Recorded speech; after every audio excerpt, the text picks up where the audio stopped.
Frank McAvennie was saying nothing as he left court in Dover today. Local magistrates had said they were satisfied that the money was intended for use in connection with drugs. Losing £100,000 deepened Frank's financial problems. 2 days after the verdict, he was declared bankrupt. If you're blowing 100 grand on a treasure hunt, I think your bankruptcy's sort of staring you in the face from the corner, unless you've got really good plans and drawings and all that. Because, I mean, there's not too many people made a career out of treasure hunting, really, is there? I don't think. I know he's always wanted to make a quick buck and all that sort of thing, and there's nothing wrong with that, but it was a degree of desperation, yes. Frank's need for fast cash intensified. In the summer of '95, football's great womanizer finally got married. I was in church after they got married. They went to the vestry to sign the register, and I was sent for by the priest, and he says, we have a problem here. He says they can't agree on the marriage contract. Laura wants it for life and Frank wants it for 3 years with a 3-year option. I think it worked out about that. It did.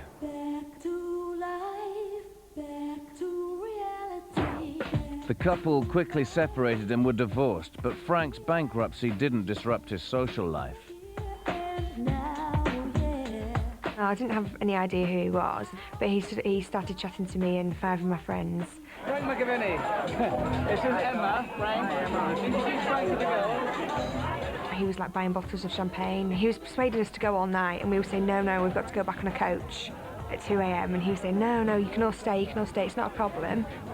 If you had 2 days only left in your life, I'd recommend that you spend them with him, because he's really exciting, especially for 20-year-old girls. It's like, wow, it's really, really good. Frank still had the energy to manipulate the tabloids, and that night involved Emma. And he said, you're not going to believe what's going to happen to you. And I was like, why? What? We walked out, and there was probably about 30 cameramen just taking pictures and shouting, Frank, Frank. He definitely set it up with some of the doormen. I've used the press as much as they've used me, and if I'm going to put a story in the paper, she says, yeah, I want paid for it. Of course I do. Hey, girls, where are we going? Come on, we'll go.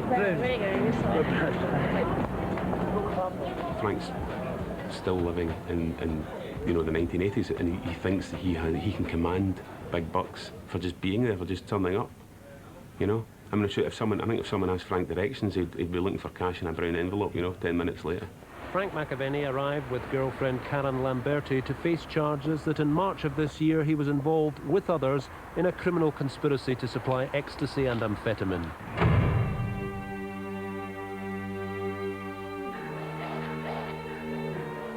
April 2000.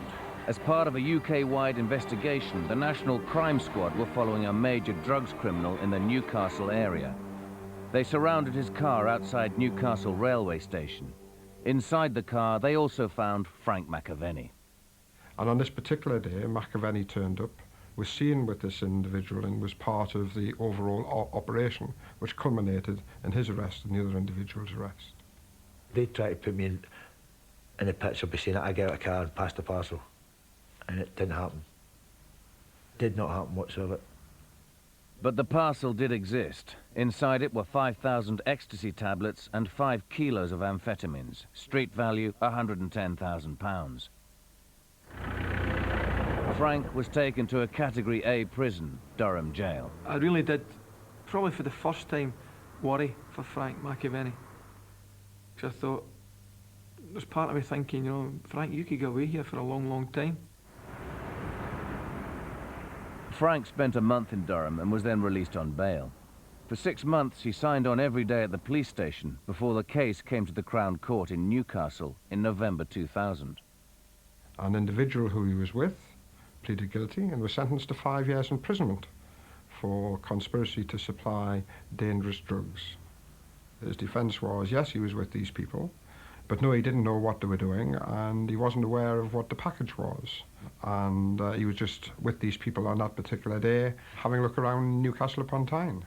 And he says, I get out of the car and pass this parcel in broad daylight, 3 o'clock in the afternoon or something. The busiest part of the station, the front entrance. I've got out, looked in this bag and went, oh, you've not got enough drugs, there's some more. Basically, that's what he says. I mean, it's ludicrous. But Frank knew that his record for possession of cocaine made him a serious target. Apparently I was going to get 9 years.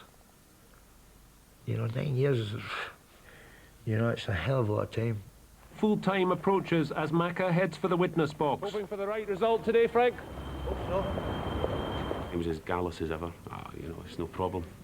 You know, not guilty, I'm going to walk, you know, see you in a couple of hours, have a drink. And then, of course, when the jury was called in and the foreman stood up, it was a different Frank that was standing in the dock, you know. I was very, very nervous, Frank McAvennie. And when the words "not guilty" came out, he just looked to the heavens and huge sigh of relief. I burst out crying. It was like I was shaking. I was shaking like a leaf. I just want to get a decent night's sleep. Yeah. When I heard the announcement on the news and I seen him close to tears, I really did feel for him that day. He was on the verge of losing everything, absolutely everything that had been created. I think once you go down that line, people always remember you for the negative sides. You know, Frank McAvennie ended up in prison because of drugs. It was pretty frightening. I was in a situation that I shouldn't have been in, unbeknown to me what was going on. But it was one of them. I'll never do it again. I'll never let myself get put in that position. But old habits die hard. Within minutes of the verdict, Frank was re-establishing his relationships with the tabloid press. He said to me, but I don't want to say too much. I don't want to give you my best quotes at the moment because, you know, we could be doing a sort of day two spread, you know, because he knows all the terminology in newspapers. I'm like, Frank, I don't think this is the time to discuss that. You know, let's get some raw reaction from you just now. I kind of knew in my heart of hearts I was never going to be a day two spread. You know, this was all there was going to be. He spent the next few weeks phoning up myself and other journalists saying, right, who wants to do the full sit down on this, you know? No one did. It was a shame. It's 10 years ago. They would have been clamouring for it and there would have been a lot of bids going in, but not now. I think the shelf life's now beginning to disappear. You have to look at Frank and say, when are you going to stop selling stories and stop getting involved in that and move on now? We all like another chance. Everybody only gets so many, and I think Frank's probably used all his up. Frank, his girlfriend Karen and son Jake still live in the Newcastle area. He wants to return to football as a coach, but remains unemployed. Times are hard.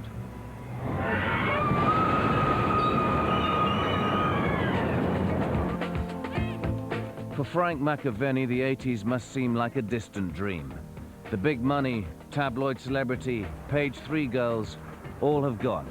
While football grows ever richer and more glamorous, Frank has blown the lot and damaged his reputation. When we first met, I asked him, what do you think you would have done if you hadn't have become a footballer? And he said probably, you know, stealing cars or selling drugs or in prison like most of my mates.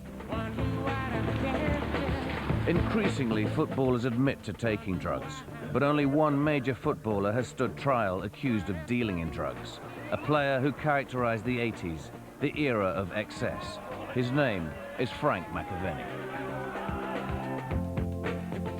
I lost the way after I finished playing football for a few years, but, you know, that's in the past. You know, and, you know, hopefully I'll get back in.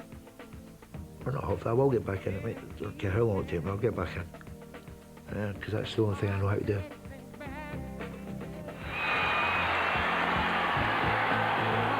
Most footballers who have, in the classic George Best story way, watched it all fall away from them, haven't done some of the things that Frank McAvennie has done, and I think that does set him apart. So I think he does deserve a certain element of censure for that. But he's a lovely guy. He's just a typical, charming, lovable rogue. But he is a rogue.